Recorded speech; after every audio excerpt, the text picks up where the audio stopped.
Je m'appelle Thomas Messias, je suis un homme blanc, cisgenre, hétérosexuel, et quand j'étais en classe de 4e, j'avais un agenda dont j'étais hyper fier. Sa couverture, c'était l'affiche de Léon, le film de Luc Besson. Vous écoutez Mansplaining épisode 90. Y a-t-il trop de Luc Besson dans Léon ? Un podcast, Slate.fr. Je vous parle d'un film que les moins de 30 ans peuvent ne pas connaître. Léon, c'est l'histoire d'un tueur à gages, un nettoyeur comme il dit, qui vit et travaille en solitaire à New York. Léon est l'un des meilleurs de sa corporation, mais en dehors des heures de boulot, il est un peu comme un grand enfant, d'une douceur exquise, qui boit des verres de lait et s'occupe de sa plante verte avec la plus grande des minuties. Un jour, Léon se voit contraint d'héberger Mathilda, une petite voisine âgée de 12 ans, dont toute la famille vient d'être assassinée au cours d'un règlement de compte. C'est censé être provisoire, et puis ça finit par durer, parce que Léon a un cœur gros comme ça, et parce que Mathilda ne sait pas où aller. Il s'agit du 6e film de Luc Besson, qui à l'époque était un réalisateur très respecté, pas forcément par la critique, mais en tout cas par le public. En France, Léon a attiré 3,5 millions de personnes dans les salles, et pour un film aussi violent, c'est absolument énorme. Il faut dire que c'est un film avec des qualités indéniables. Jean Reno et Nathalie Portman, dans son premier rôle, sont formidables. La mise en scène de Besson est d'une intelligence et d'une inventivité sans nom, ce qui nous rappelle qu'à une époque, ce réalisateur avait réellement du talent. En revanche, il faut qu'on parle du scénario, et de la relation entre Léon et Mathilda. Ces deux-là ont plus de 30 ans d'écart, en tout cas si on considère les âges de leurs interprètes. Mais Luc Besson a décidé que Léon ne serait pas un père de substitution pour Mathilda, que son histoire, ce n'était pas ça. Alors dès la première rencontre du duo, il installe une ambiguïté certaine entre les deux personnages. Dans l'extrait qui va suivre, écoutez bien le rôle que joue la musique composée par Eric Serra. Elle superpose un motif enfantin et une mélodie de film romantique. Le verre est déjà dans le fruit. Pourquoi tu caches ta cigarette? C'est plein d'indices dans cette baraque. Je tiens pas à ce que mon père soit au courant. J'ai assez de problèmes comme ça.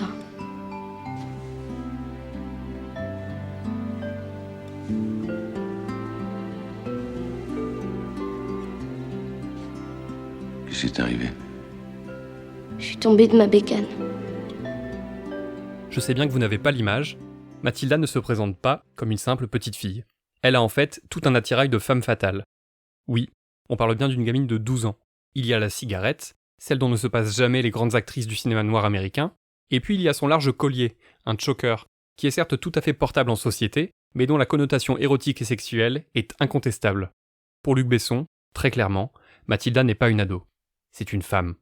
Une sensation que l'on retrouve quelque temps plus tard dans une scène au cours de laquelle Mathilda, pour divertir Léon, décide de se déguiser et de lui faire deviner quel personnage célèbre elle est en train d'imiter.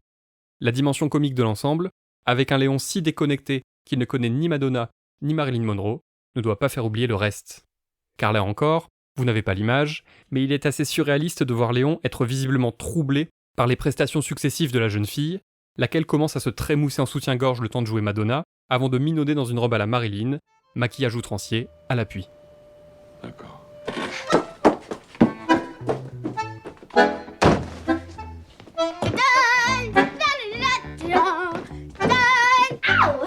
Like a virgin. Ow! Touched for the very first time. Like a virgin. Alors, qui c'est? Aucune idée. Pour être totalement exact, Mathilda imitera ensuite Chaplin et Gene Kelly, ce qui est moins dérangeant. Mais je crois que les numéros précédents auront de toute façon été bien suffisants de ce côté-là. Le film avance comme ça, avec Mathilda et Léon qui deviennent de plus en plus proches, d'autant que l'orpheline insiste pour que le nettoyeur lui apprenne son métier. Léon continue à faire son boulot, et elle fait les courses et le ménage. Un vrai petit couple. Enfin là j'extrapole, car il est vrai que dans le cas d'un parent solo qui vivrait avec son enfant unique, peut-être que les choses se passeraient réellement comme ça. En réalité, on a beau tenter de s'en persuader, on n'est absolument pas dans une relation père-fille. Et d'ailleurs, Besson ne s'en cache absolument pas.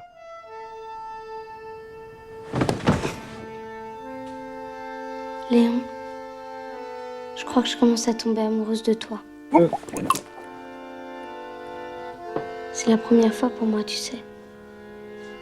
Alors comment tu sais que c'est de l'amour si t'as jamais aimé personne avant? Parce que je le sens. Où ça? Là, dans mon ventre. C'est tout chaud. Avant, j'étais nouée là. Et maintenant, c'est tout tendre. Bon, écoute, Mathilda. Je suis content que tu aies plus mal au ventre, mais je crois pas que ça prouve quoi que ce soit. J'ai du boulot, je suis en retard et j'aime pas être en retard au boulot.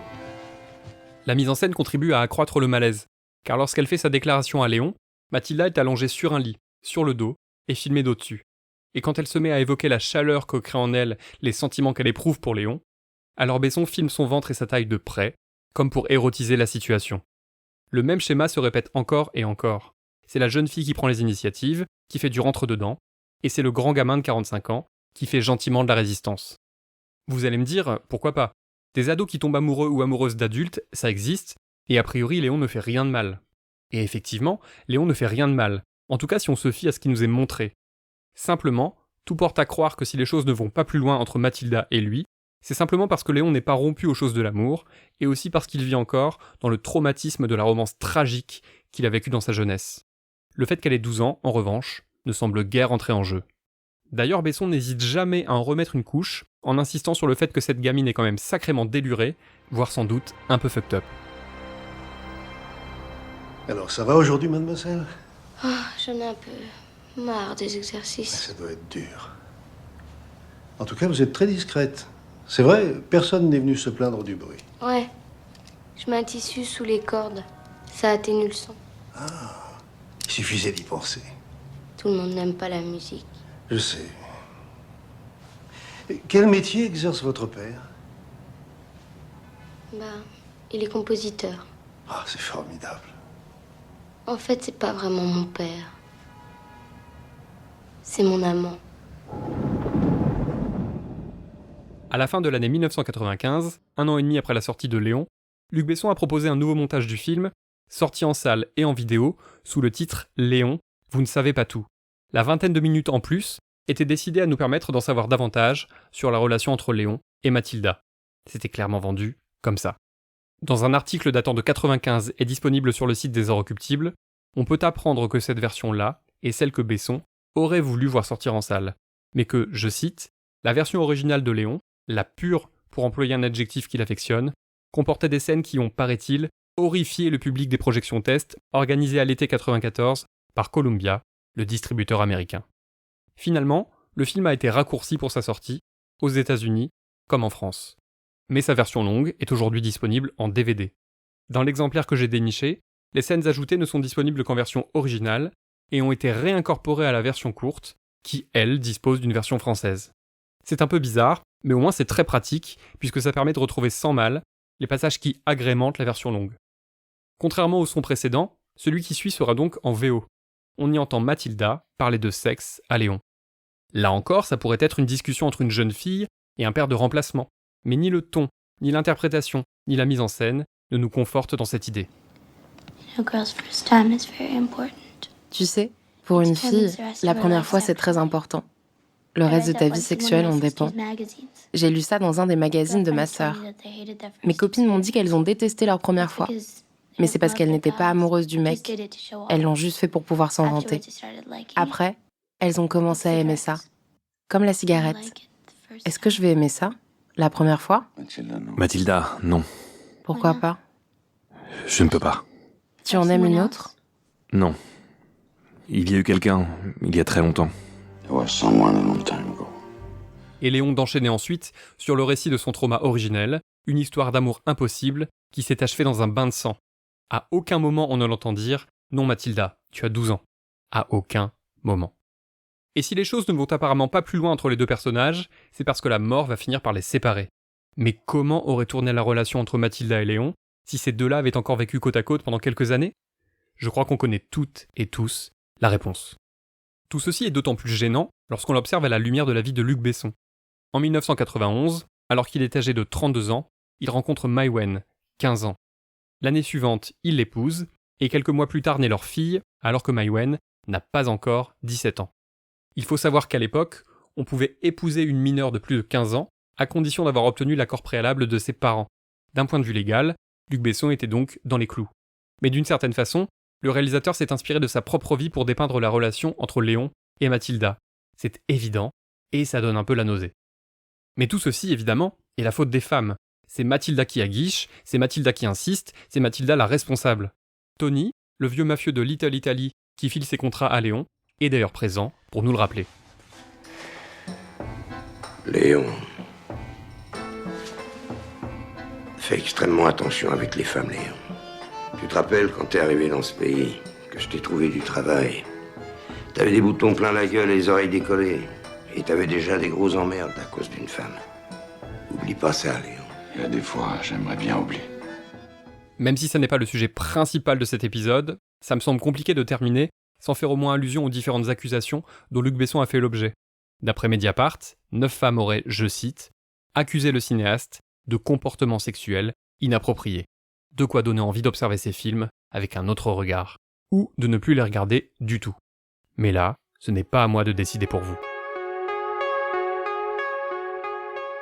C'était Mansplaining. N'hésitez pas à vous abonner au podcast sur votre plateforme favorite, à mettre des cœurs et des étoiles, et à laisser des commentaires. Vous pouvez aussi écrire à mansplaining@sled.fr ou nous contacter via le compte Instagram Mansplaining Podcast. Mansplaining est un podcast de Thomas Messias, produit et réalisé par sled.fr, sous la direction de Christophe Caron et Benjamin Septem-Ours. Montage, réalisation, Aurélie Rodriguez. À dans 15 jours, pour l'épisode 91.